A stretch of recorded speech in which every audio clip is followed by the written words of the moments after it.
First मेरा ये question है वो ये है कि create a system dependent business not a people dependent.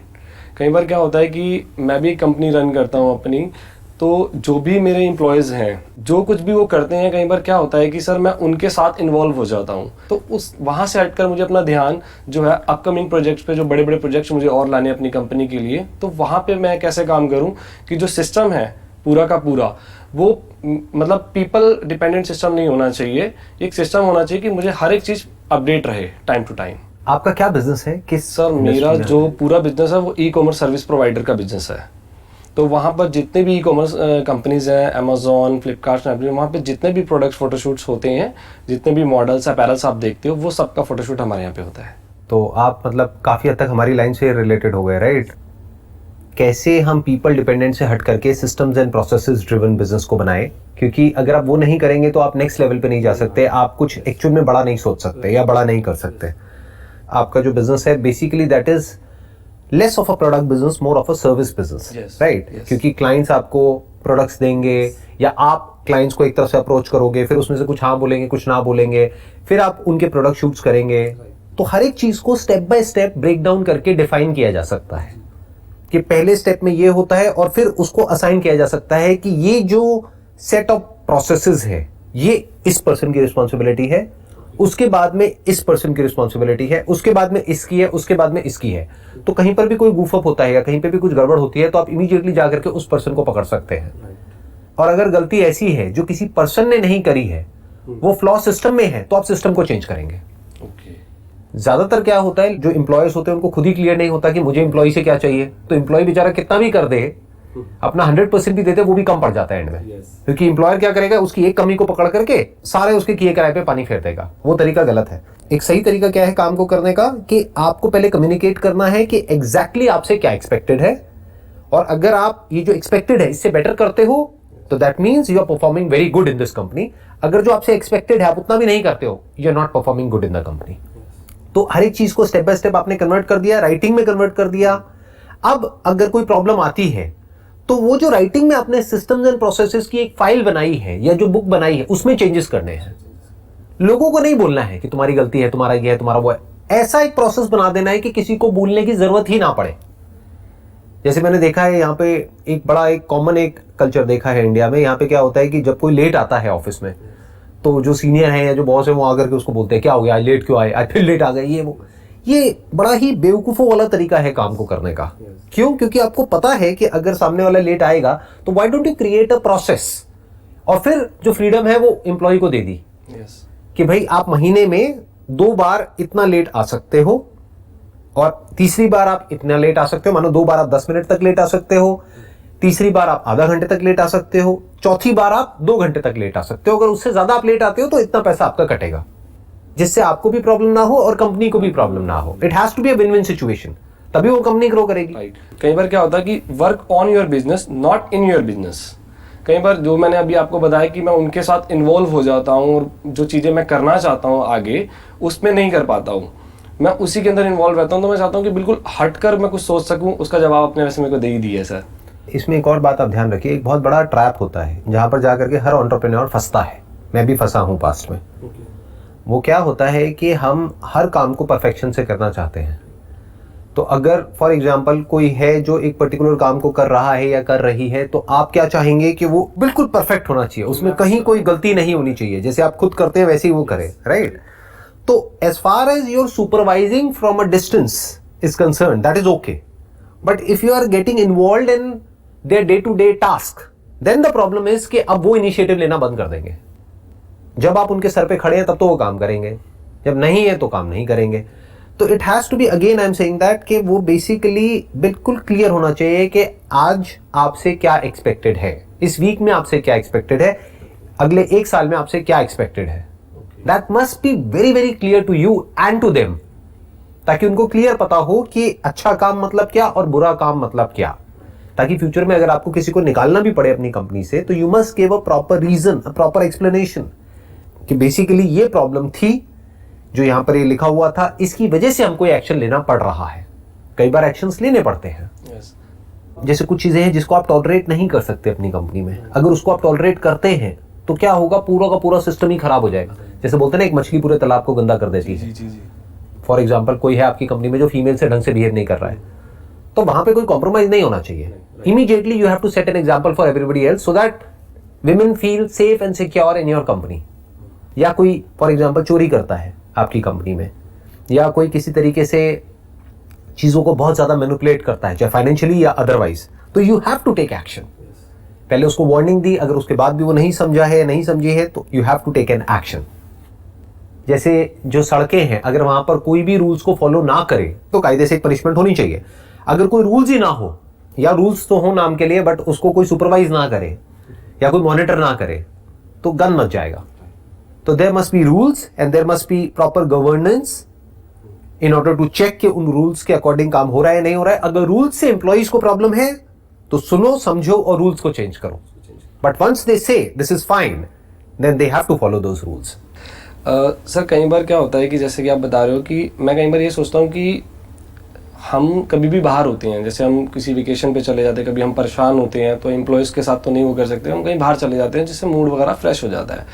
तो उस केस में क्या हम एचआर या कोई सीनियर्स को वो पावर दे सकते हैं डिसीजंस की, कि बाद में ऐसा ना लगे हमें कि यार अगर मैंने उसको बोला कि अगर आप कोई डिसीजन ले रहे हो तो आप सोच समझ के लेना, अगर मैं बाहर हूँ, मेरा फ़ोन स्विच ऑफ है, तो आप डिसीजन ले लेना। कई बार सिचुएशन ऐसी होती है, कोई क्लाइंट है या कुछ भी है, तो बाद में जब मैं आऊँ और मुझे ऐसा नहीं लगना चाहिए कि यार ये आपने गलत कर लिया, तो उस केस में क्या करना चाहिए? कोई भी डिसीजंस जो भी लेने हैं उसका एक FAQ बनाते चले जाओ। अच्छा, बेसिकली जो भी प्रॉब्लम्स आती है ना एक पर्टिकुलर बिजनेस में, आपका जो बिजनेस है जी, उसमें अगर आप ध्यान से ऑब्जर्व करेंगे तो जो प्रॉब्लम्स होती हैं वो गिनी चुनी 8-10 ही होती है, वही बार बार आ रही होती है। तो अगर आपको बिजनेस करते हुए मानो 5 साल हो गए हैं तो आपको पहले ही पता है कि वो 5-10 प्रॉब्लम्स क्या हैं। अब प्रॉब्लम क्या होती है, हम अपने हाथ में कंट्रोल रखना चाहते हैं, हम चाहते हैं कि कुछ भी हो मेरे से पूछ करके करो। वो होना ही नहीं चाहिए, तभी तो सिस्टम ड्रिवन होगा कि चाहे बड़ा डिसीजन है चाहे छोटा डिसीजन है, अगर ये हुआ तो ये होना है, फिर चाहे मैं हूं चाहे आप हो, तो उससे क्या आपके ऊपर भी प्रेशर नहीं आएगा, बार बार आपको भी नहीं सोचना पड़ेगा। राइट। कि अगर फॉर एग्जाम्पल कोई क्लाइंट आता है और वो बोलता है कि ये चाहिए मुझे या मैं ये चाहता हूं, तो आपको पहले ही क्लियर होना चाहिए अपने माइंड में कि ये हमें करना है नहीं करना है, ओके, ये हमारी विजन में फिट होता है नहीं होता है। अगर नहीं होता है तो आपने इमीडिएटली उसको मना कर दिया, उनको आपसे पूछने की जरूरत नहीं है, चाहे कितना भी लॉस हो जाए बिजनेस में। Okay, that you need to define it, वो तो खुद ही डिफाइन करना पड़ेगा, नहीं तो अगर वो बार बार आपसे पूछने लगे तो आप भी पागल हो जाओगे, हम भी पागल हो जाएंगे। और प्लस जो इंप्लॉइज है वो कंफ्यूज हो जाएंगे, वो कहेंगे कभी ये बोलते हैं कभी वो बोलते हैं, चक्कर क्या है, अब हम क्या करें। तो वो क्या करेंगे, वो अपना दिमाग लगाना बंद कर देंगे। दूसरा, उनका आपके ऊपर ट्रस्ट कम हो जाएगा, क्योंकि वो कहेंगे कि यार ये अपनी बात के पक्के नहीं है, ये बार बार बात को चेंज करते हैं, कभी तो कहते हैं ये नहीं करना है, फिर खुद ही हाँ बोल देते हैं। जब बड़ा ऑर्डर आ जाता है, यानी लालच ज्यादा है तो हाँ, और अगर लालच कम है तो ना, ये क्या बात हुई, right? That has to be very clear whether it is aligned with the values of your company or it is not. If it is not, it has to be a no. For example, हमारी company में जैसे आप basically क्या करते हो, आप customise shoots करते हो, हमारी कंपनी में हम कस्टमाइज नहीं करते हैं। तो अगर कोई क्लाइंट हमारे पास में आएगा और वो कहेगा कि भाई हमारा बजट है 20 लाख रुपए का, 50 लाख रुपए का, 1 करोड़ रुपए का, लेकिन आप ये कस्टमाइज शूट कर दो, तो अब चाहे वो मेरे से पूछे चाहे हमारी कंपनी के किसी और एम्प्लॉय से पूछे, चाहे वो जूनियर है चाहे सीनियर है, ना है तो ना है, ये क्लियर है, तो कोई कंफ्यूजन ही नहीं है, उनको मेरे से पूछने की जरूरत ही नहीं है, ये राइटिंग में उनके पास में है।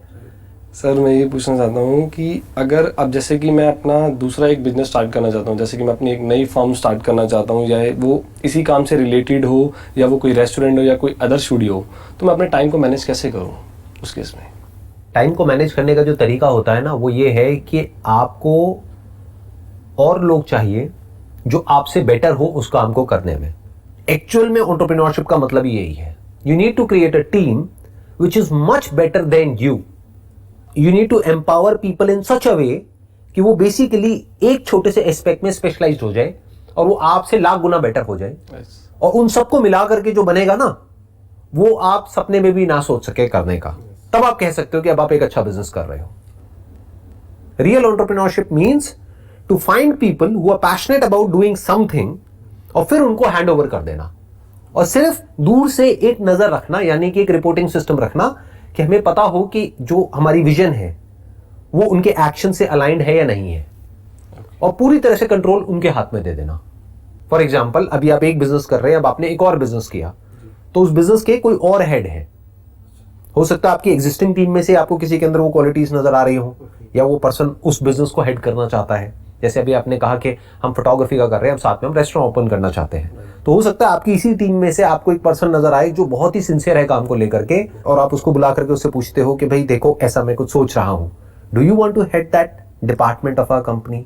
तो उसको वहां से हटा दिया, उसको वहां पे फिट कर दिया, क्योंकि वो भी वही चाहता है, उसकी जगह पे कोई और नया पर्सन आ गया। और सर इसमें कई बार क्या होता है कि जरूरी नहीं है कि वो मेरे आसपास ही हो, Right. पर्सन है, चाहे वो मेरे एम्प्लॉय टीम, मेरी फैमिली, चाहे मेरे पार्टनर्स है, कोई भी हो, कई बार डिफरेंट लोग भी ढूंढने पड़ जाते हैं व्हाई नॉट उसके लिए। लेकिन उसमें फिर सर ट्रस्ट की बात आ जाती है कि मैंने रिसर्च वर्क करा है कुछ एक नया स्टूडियो ओपन करने के लिए या वो करने के लिए, अब मैं सोचता हूँ कि मैं किसी और को दूँ, मतलब आप इसके ऊपर काम करो, मैं इस टीम में काम कर रहा हूँ, और कहीं ना कहीं गड़बड़ हो जाए, कुछ हो जाए, तो फिर वही अगेन चीज़ें दिमाग में घूमती रहती है।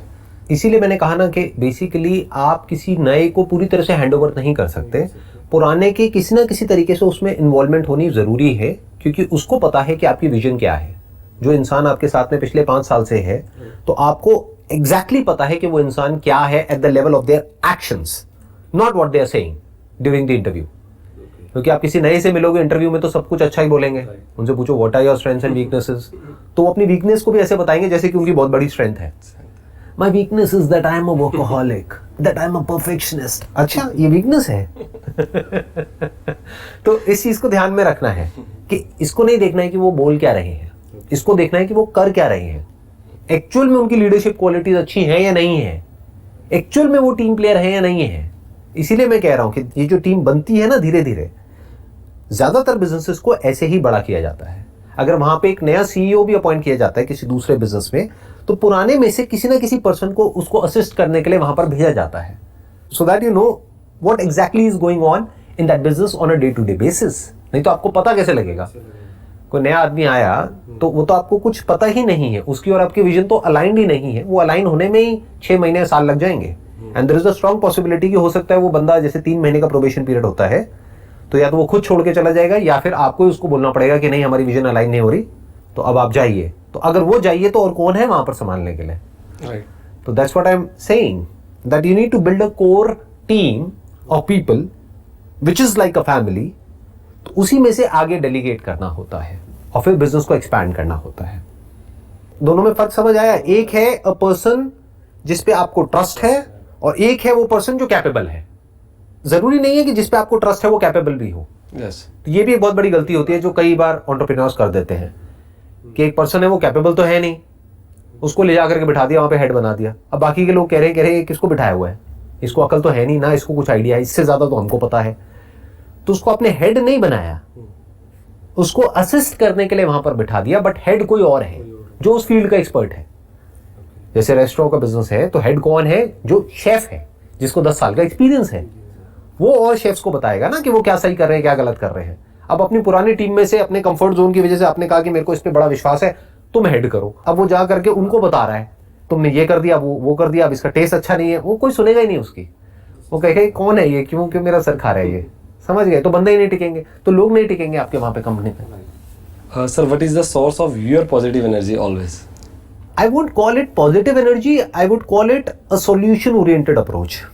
कि बेसिकली ये पॉजिटिव एनर्जी जो वर्ड है ना, ये मेरे को पर्सनली पसंद नहीं है। लोग जोड़ देते हैं मेरे नाम के साथ में मोटिवेशनल स्पीकर, पॉजिटिव थिंकिंग। अब लोग क्वेश्चन ही ऐसे पूछेंगे तो मेरे को जवाब भी वैसे ही देने पड़ेंगे ना, क्योंकि जैसे सामने से क्वेश्चंस आएंगे मुझे उसी लेवल पर आकर के उनसे बात करनी पड़ेगी, नहीं तो वो डिस्कनेक्ट हो जाएंगे।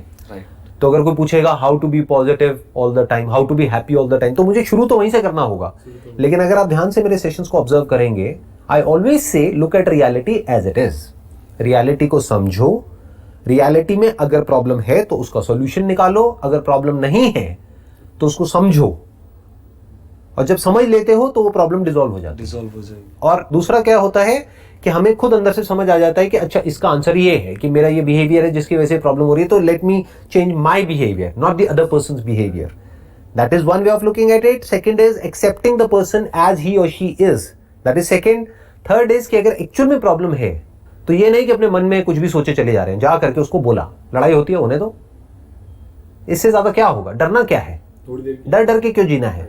या तो थोड़ी देर की होगी, या हो सकता है परमानेंट ही हो जाए, रिलेशनशिप खत्म हो जाए, होने दो। जब होनी ही है 1 साल बाद भी 10 साल बाद भी, तो अभी हो जाए ना। तो all I am saying is mind पे बैगेज रखने से अच्छा है कि बी सॉल्यूशन ओरिएंटेड। कोई प्रॉब्लम है तो उससे भागो मत, उसको पोस्टपोन मत करो, उसको सॉल्व करो, ताकि आपका जो माइंड है वो फ्री रहे कुछ एक्चुअल में ढंग के काम करने के लिए। Sir, how to use the brain properly. Brain को अपने गोल से रिलेटेड, मतलब मेरे दिमाग में हमेशा मेरे गोल से रिलेटेड चीज़ रहनी चाहिए। जबकि मैंने आपके सेशन में भी देखा, और मैंने जब आपके सेशन में बुक्स जो थी मैंने उनको भी पढ़ा है कि आपके जो भी गोल्स हैं वो आपके सामने ज़रूर होने चाहिए, जो कि मेरे ऑफिस में भी मेरे सामने हैं। लेकिन मैं चाहता हूँ कि वो हमेशा मेरे माइंड में रहनी चाहिए, वो चीज़ मेरे माइंड में घूमते रहना चाहिए कि मुझे अब ये करना है या ऐसे ही करना है या वो करना है एंड ऑल। देखो, इसको ध्यान से समझना। बेसिकली ये एक बहुत ही कॉम्प्लिकेटेड टॉपिक है। मैं इसको थोड़ा सा सिंप्लीफाई करने की कोशिश करूंगा ताकि ये आपको क्लियर हो पाए। आइडियली आपका दिमाग गोल पर फोकस नहीं होना चाहिए, काम पर होना चाहिए। दोनों में बड़ा फर्क है। गोल है जो आपको 1 साल बाद या 2 साल बाद या 4 साल बाद अचीव करना है। काम क्या है? जो एक्चुअल में आज करना पड़ेगा, अभी करना पड़ेगा, डेली करना पड़ेगा अगले 1 साल तक उसको अचीव करने के लिए। तो ध्यान कहां होना चाहिए?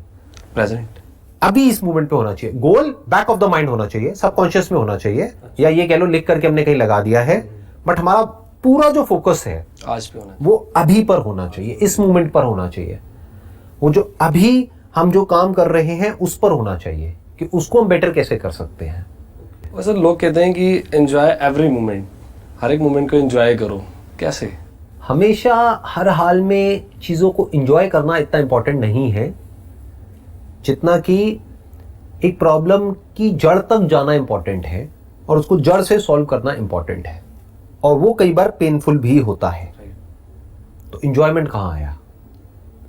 जैसे फॉर एग्जांपल, आपके किसी दांत में एक्चुअल में बहुत बड़ी प्रॉब्लम है, आपने जाकर के एक डेंटिस्ट से डिस्कस किया, उन्होंने कहा कि भाई दांत को निकालना पड़ेगा और कोई ऑप्शन है ही नहीं।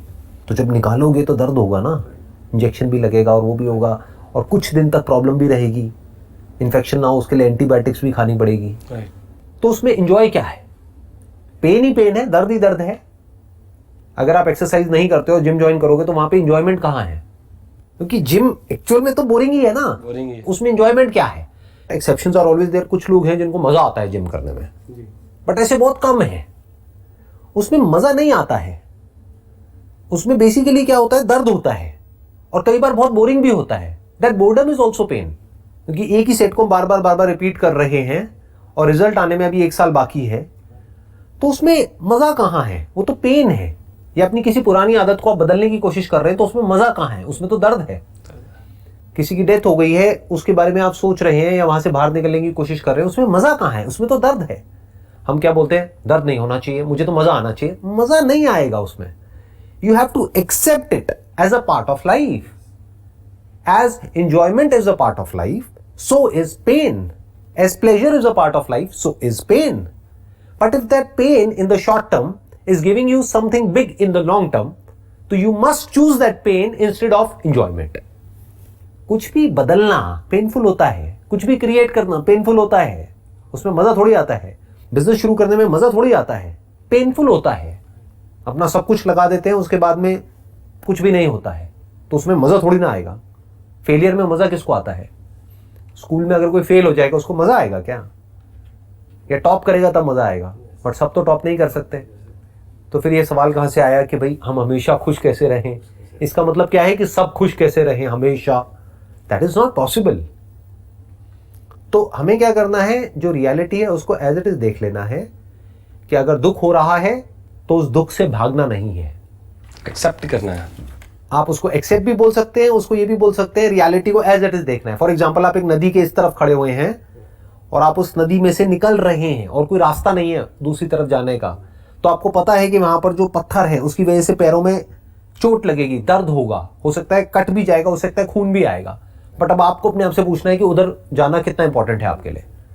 हो सकता है अभी जहां पर आप खड़े हो वहां पर रोज रोज का टॉर्चर है, तो अब आप क्या कहोगे कि इसको पार करने में 1 घंटा लगेगा, 1 घंटे का टॉर्चर है ना, नो प्रॉब्लम, देखा जाएगा। तो उसमें मजा नहीं आएगा, पेन होगा। But you have to go through that pain in order to achieve something meaningful in life many a times. Sir, मैंने आपका एक सेमिनार देखा था जिसमें आपने एक बुक्स का नाम लिया था थिंक एंड ग्रो रिच। उसमें सर मैंने भी सुना, मैंने भी पढ़ा, लेकिन उसमें वो कहते हैं कि आप जो भी स्टार्ट करना चाहते हो या जो भी आपका गोल है उससे रिलेटेड आपको पता होना चाहिए कि आप कितने टाइम में उसे अचीव करने वाले हो। एक अमाउंट होना चाहिए कि आपको एक फिक्स करना चाहिए कि आप जब वहाँ पहुँच जाओ तो आप पर डे या जो भी आपका पर मंथ है आप इतना अर्न करो। तो मैं ये चीज़ आपसे पूछना चाहता हूँ कि जब आपने स्टार्ट करा था तो आपने ऐसा कुछ करा था? बिल्कुल भी नहीं। मैंने इनफैक्ट अर्निंग के बारे में कभी भी बहुत ज़्यादा नहीं सोचा। हाँ, प्लान किया कि बिजनेस लॉस मेकिंग नहीं होना चाहिए, बट ऐसे मैंने कभी भी कोई गोल सेट नहीं करे कि मुझे इतना अर्न करना है, उतना करना है। क्योंकि इसमें प्रॉब्लम पता है क्या है? फर्स्ट टाइम आप कितना भी सोच लो, अगर एक्चुअल में आपका ध्यान काम पर होगा ना और आप कुछ एक्स्ट्रा ऑर्डिनरी करोगे तो जो आप कमाओगे वो उससे बहुत ज़्यादा होगा जितना आप सोच रहे हो। राइट। ये बात बहुत लोगों के लिए डाइजेस्ट करना बड़ा मुश्किल है, बट अगर मैं अपना एग्जांपल दूं तो जहां तक भी मैंने सोचा था, मैं एक टाइम पे ये सोचता था कि अगर इतना हो गया तो बहुत है, मैं तो फिर उसके बाद में ना बस मजे आ जाएंगे, ये हो जाएगा वो हो जाएगा। तो जितना भी सोचता था उससे आज बहुत आगे हूं। तो अच्छा क्या हुआ कि मैंने फालतू की चीजें सोची ही नहीं, इसलिए इतना आगे हूं। अगर मैं यही सोचता रहता कि मुझे यहां तक जाना है वहां तक जाना है तो मेरी सोच एक लेवल पर जा करके रुक जाती। अभी मेरे माइंड में ना कुछ नंबर्स आ रहे हैं कि अगर मैं यहां तक सोचता था तो मैं मैक्सिमम यहां तक जा करके रुक जाता, लेकिन ये सारे बैरियर्स तोड़ करके आज मैं कहीं और ही हूं। क्यों? क्योंकि मैंने कभी इसके बारे में सोचा ही नहीं कि क्या होगा, कितना होगा। बस इशारे में ये बोल सकता हूं जितना भी सोचा था उससे बहुत बड़ा मैं ऑलरेडी अचीव कर चुका हूं। सर आपके पास हर एक प्रॉब्लम का सोल्यूशन है। अब जैसे कि मैं आया हूँ और भी लोग Q&A में आते हैं, आपके पास सबके जवाब हैं, वो कैसे सर? उसके पीछे एक रीज़न है ना कि जो भी आप मेरे से अभी क्वेश्चंस पूछ रहे हो वो सारे एंटरप्रेन्योरशिप से रिलेटेड है। अगर आप मेरे से कोई ऐसे क्वेश्चंस पूछते जो मेरी लाइन से रिलेटेड नहीं है तो मैं बोल देता मेरे पास में जवाब नहीं है।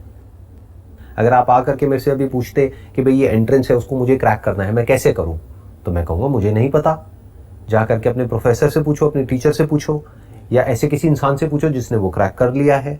आप मेरे से अभी एंटरप्रेन्योरशिप के बारे में पूछ रहे हो, मुझे पता है। माइंड के बारे में पूछोगे, पता है। क्यों? क्योंकि माइंड तो है ना मेरे पास में, एंटरप्रेन्योरशिप मैंने करी है तो मुझे एक्सपीरियंस है प्रैक्टिकल। रिलेशनशिप के बारे में पूछोगे, मुझे पता है, I been in a relationship. तो अगर आप किसी ऐसी चीज के बारे में पूछोगे जिससे रिलेटेड मेरे पास में फर्स्ट हैंड एक्सपीरियंस है, तब तो मैं बोलूंगा आपको कि मेरे पास में उसका आंसर है। बट अगर आप मेरे से कोई ऐसा क्वेश्चन पूछोगे जिसकी मेरे पास में हो सकता है थ्योरेटिकल नॉलेज तो है बट कंप्लीट नॉलेज नहीं है, तो मैं इमीडिएटली वहां पे बोल दूंगा आपको कि मेरे पास में इसका आंसर नहीं है। सर मैं आपकी डेली रात को अफर्मेशंस, जो सुबह मॉर्निंग की अफर्मेशंस होती हैं, वो सुनता हूँ। जबकि वो आपने कहा था, मैंने आपके सामने सुना था, वो आपने अपने लिए रिकॉर्ड करी थी। लेकिन वो भी मैं सुबह की भी मॉर्निंग में सुनता हूँ, शाम की भी मॉर्निंग में सुनता हूँ। ये लास्ट है शाम की मॉर्निंग में सुनते हो? सॉरी। जो सुबह की है वो मैं मॉर्निंग में सुनता हूँ, और जो रात की आपकी 7 मिनट कुछ सेकंड्स की है वो मैं रात को सोने से पहले मेडिटेशन के बाद वो सुनता हूँ। तो उसमें कुछ एक लाइनें हैं, बस लास्ट इसको फिनिश करता हूँ। प्लीज। आज का ये दिन मेरी आने वाली ज़िंदगी का पहला दिन है और मुझे पूरा यकीन है कि ये दिन मेरी ज़िंदगी के सबसे अच्छे दिनों में से एक होने वाला है। आज मैं बहुत खुश हूँ क्योंकि मुझे पूरा विश्वास है कि आज मैं कुछ ना कुछ ज़रूर ऐसा देखूंगा, ऐसा सुनूंगा, ऐसा महसूस करूंगा जो आज से पहले मैंने कभी नहीं किया होगा। और मेरा भी मानना यह है कि जो कुछ भी होता है वो सब अच्छे के लिए होता है। और सर मेरी जितनी भी थिंकिंग है, मेरी जितनी भी मेंटालिटी है, जितना भी मैं इंस्पायर हुआ हूँ just because of you and my mom dad, और इन फ्यूचर में भी मैं जो कुछ भी अचीव करूंगा सर वो just because of you sir. Thank you so much sir, thank you so much. It was my pleasure sir, it was my pleasure. Thank you so much sir.